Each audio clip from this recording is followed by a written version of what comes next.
Bismillahirrahmanirrahim. Assalamu alaikum everyone. Welcome back to Microsoft SQL Server Tutorials. This is Ali Raza, and in today's lecture I'm going to tell you about primary keys and unique keys in SQL. So this is our lecture number 10, and let's start and have a look what we have today.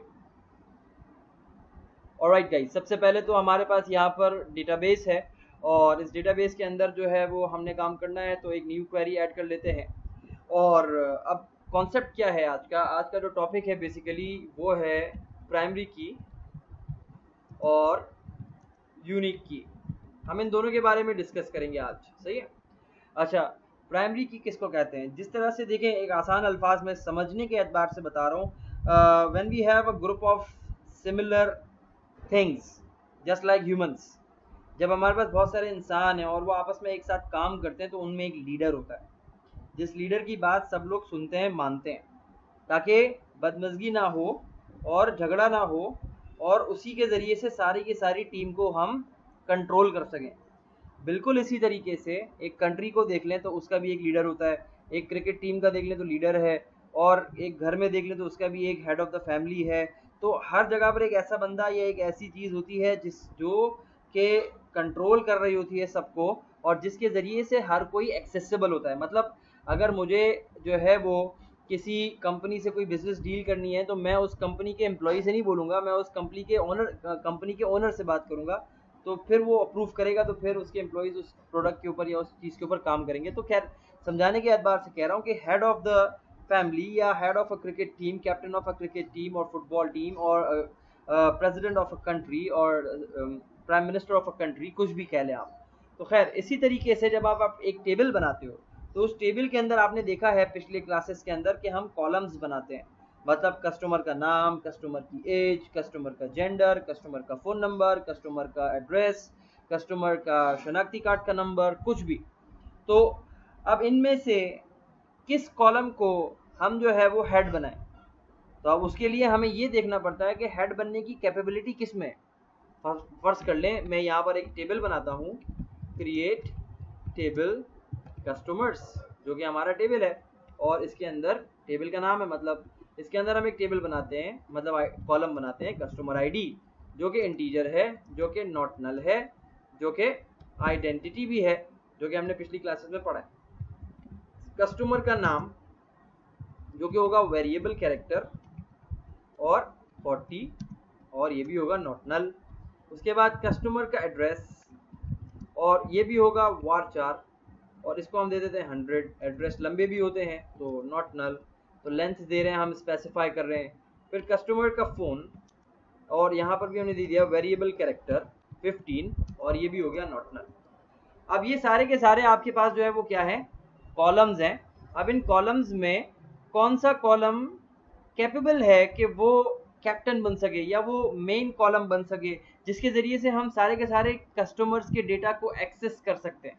अच्छा, ये क्या कह रहा है कि ये already बना हुआ है। मैं इसको रिफ्रेश कर लेता हूँ ज़रा, तो चेक कर लेता हूँ। अगर बना हुआ है तो हम ड्रॉप कर देते हैं, मसला नहीं है। यस, कस्टमर्स का टेबल ऑलरेडी बना हुआ है, तो हम पहले तो उसको ड्रॉप कर देते हैं, ड्रॉप टेबल कस्टमर्स, और सिर्फ इस लाइन को एग्जीक्यूट कर रहा हूँ मैं, एग्जीक्यूट कमांड्स कंप्लीटेड सक्सेसफुली। अब एरर नहीं आएगा, इसको हटा दें। ओके, नाउ तो आप देखें मेरे पास जो टेबल है इसकी आप टेंशन ना लें, आपने ड्रॉप कर दिया। अब आपको पता है आपके पास यहाँ पे कस्टमर्स का टेबल नहीं है, तो ये चीज़ आपको अपने ऊपर श्योर होना चाहिए आपको कि आपने यस क्वेरी एग्जीक्यूट किया, और रिफ्रेश करके भी आप वेरीफाई कर सकते हैं। तो अब इस एरर से कोई परेशान होने की बात नहीं है। एसक्यूएल की इंटेलिजेंस ऑटो अपडेट यहाँ पर नहीं हो रही होती, सही है ना। तो खैर, वो हम बाद में डिस्कस करेंगे वो कैसे सही करना है।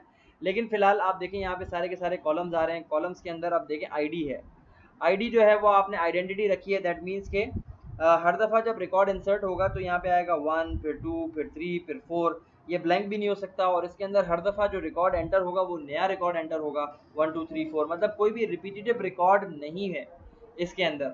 नेम जो है वो कॉमन हो सकते हैं, बिलाल है, बिलाल दूसरा भी हो सकता है, चौथा भी हो सकता है, तीसरा भी हो सकता है, और 10वां भी हो सकता है। एड्रेस किसी का प्रॉपर है, किसी का नहीं है, और उसमें डिफरेंट वेरिएशंस हैं।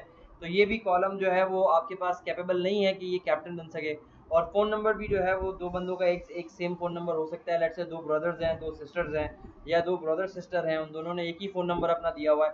तो कहने का मकसद ये है कि आपके पास इन सारे कॉलम्स में से सिर्फ ये एक कॉलम दिख रहा है मुझे, जो कि रिपीटेटिव भी नहीं है, मतलब प्राइमरी की कॉलम वो बनेगा जो कि मतलब कैप्टन कॉलम या प्राइमरी की कॉलम वो बनेगा जो कि यूनिक हो, जो कि रिपीट ना होता हो, और जिसके अंदर नॉट नल हो, और उसमें डुप्लीकेशन ना हो। सिंपल, सही है ना?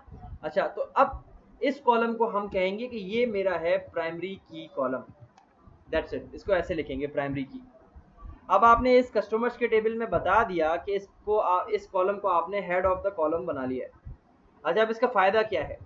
अब अगर मुझे कस्टमर का नाम, आप फर्ज कर लो आपका 10 लाख रिकॉर्ड्स आपने एंटर कर दिए कस्टमर्स के। अब उनमें से मुझे किसी मखसूस कस्टमर तक पहुंचना है ना, तो मैं उसकी आईडी के जरिए पहुंच सकता हूँ। नेम डुप्लीकेट हो सकते हैं, मल्टीपल रिकॉर्ड्स आएंगे, एड्रेस किसी का होगा किसी का नहीं होगा, तो डेटा सही नहीं आएगा फैच होकर।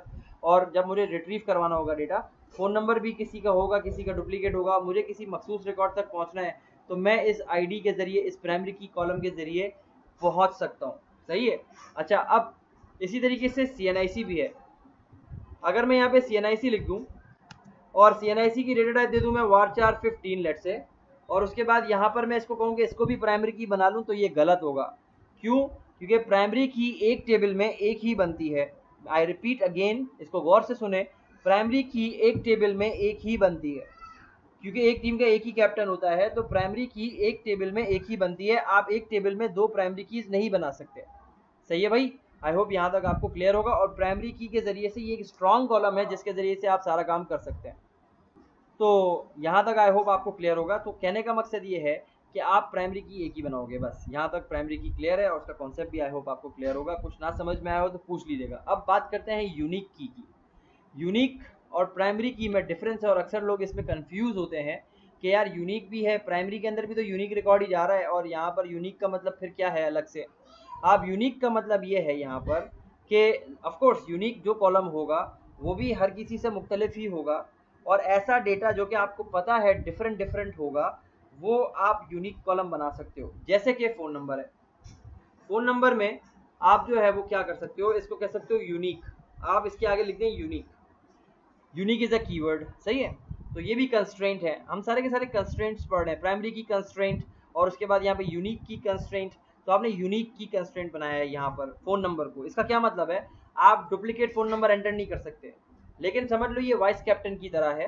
प्राइमरी की एक ही रहेगी, लेकिन एक टेबल के अंदर आप मल्टीपल यूनिक कीज ऐड कर सकते हैं, जितनी चाहे ऐड कर सकते हैं। सही है? एक टेबल के अंदर आप कॉलम्स कितने टोटल ऐड कर सकते हैं? 1024 तक मैक्सिमम कॉलम्स आप जो है वो ऐड कर सकते हैं। लेकिन इतना बड़ा टेबल किसी का, मतलब बहुत ही हमारे छोटे मोटे लेवल के ऊपर जो है वो इतने बड़े टेबल तो बनते ही नहीं है। 50 कॉलम भी बन जाए तो बहुत बड़ा टेबल हो जाता है। लेकिन ये तो फिलहाल मैंने सिर्फ 5 कॉलम्स लिखे हुए हैं, ID, name, address and phone number and CNIC। तो कहने का मकसद ये है, यूनिक जो है वो एक टेबल में मल्टीपल कॉलम्स हो सकते हैं यूनिक। मतलब मैं CNIC को भी यूनिक कह सकता हूँ, नॉट नल और यूनिक। तो एक टेबल के अंदर एक से ज़्यादा यूनिक कॉलम्स तो हो सकते हैं, लेकिन एक टेबल के अंदर एक से ज़्यादा प्राइमरी कीज़ नहीं हो सकती। यूनिक का और प्राइमरी की का एक और डिफरेंस भी है, वो भी ज़रा मैं आपको बता दूं। वो ये है कि यूनिक के अंदर एटलीस्ट एक बार नल अलाउड होता है, क्योंकि नल भी जो है वो आपके पास एटलीस्ट एक दफ़ा, अगर आपने, वैसे तो यहाँ पे नॉट नल लिखा है मैंने, अगर ये नॉट नल ना होता तो एटलीस्ट इसमें एक दफ़ा नल वैल्यू जा सकती थी, लेकिन प्राइमरी की वाले कॉलम के अंदर कभी भी नल वैल्यू नहीं जाएगी। आई होप ये बात आपको समझ में आ गई होगी। मैं आपको इसको करके भी बता दूंगा। फ़ोन नंबर को मैंने यूनिक लिखा है लेकिन नलेबल भी रखा है। सही है? तो अब होगा क्या कि जब मैं फ़ोन नंबर के अंदर एक फ़ोन नंबर ब्लैंक छोड़ दूंगा, लेकिन दूसरा फ़ोन नंबर भी ब्लैंक छोड़ने जाऊंगा, तब ये कहेगा कि ऑलरेडी एक नल आपके पास फ़ोन नंबर्स में एग्जिस्ट करता है, तो आप इस चीज़ को दोबारा नहीं कर सकते। आई होप ये बात आपको समझ में आ गई होगी। इसको मैं ट्राई भी करके बताता हूँ तो आपको क्लियर होगा और ज़्यादा। ऑलराइट, तो अब इसको हम एग्जीक्यूट करते हैं। तो आप यहाँ पे ज़रा गौर कीजिएगा, फ़ोन नंबर यूनिक है और CNIC भी यूनिक है, और प्राइमरी की जो है वो आपके पास ID है। Execute, commands completed successfully. अब आप टेबल्स पे आएँ और रिफ्रेश करें, और यहाँ पे जब आप टेबल्स को खोलेंगे कस्टमर्स वाले और इसमें कॉलम्स के ऊपर जाएंगे, तो आप देख सकते हैं यहाँ PK लिखा हुआ आ रहा है। दैट मीन्स कि ये मेरी प्राइमरी की है। सही है? और इसके ऊपर गोल्डन कलर की चाबी का निशान बना हुआ आ रहा होता है। और इसी तरीके से अगर आप कंस्ट्रेंट्स पे जाएंगे, तो आप यहाँ पर देखें, अभी तो फिलहाल कुछ भी नहीं है, लेकिन जब आप कीज़ पे जाएंगे तो आपको यहाँ दिखेगा कि एक की जो है वो आपके पास प्राइमरी की है, और दो जो है वो आपके पास यूनिक कीज़ बनी है इसकी। आप यहाँ से डिलीट भी कर सकते हैं इन कीज़ को, इससे कॉलम डिलीट नहीं होगा। राइट क्लिक और डिलीट और आप ड्रॉप भी करवा सकते हैं। खैर ये भी कंस्ट्रेंट ही है।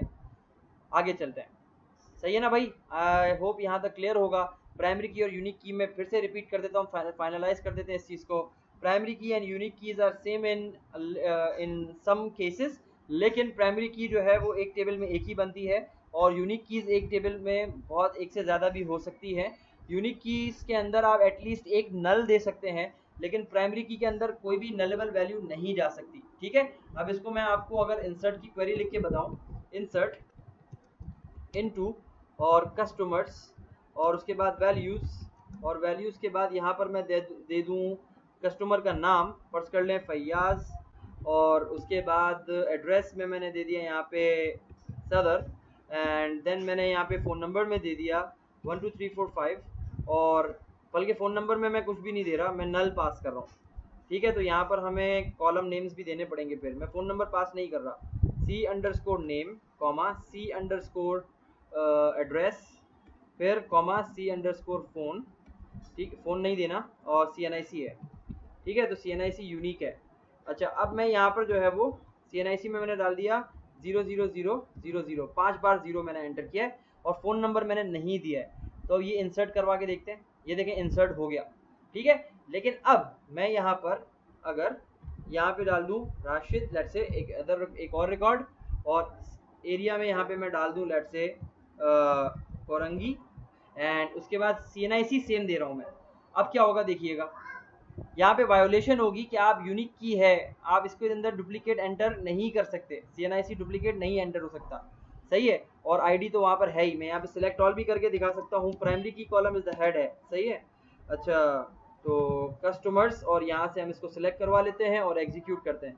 सही है, तो आप देख सकते हैं यहाँ तो आ गया, और ये प्राइमरी की है। सही है, अच्छा, उसके बाद अब यहाँ पर जो है वो मैं फ़ोन नंबर में, क्योंकि मैंने एक नल पास करवाया है, अब अगर मैं फ़ोन नंबर में नल पास कराऊंगा तो फिर वो रिकॉर्ड इंसर्ट नहीं होगा। Let us change the CNIC 1 2 3 4 5।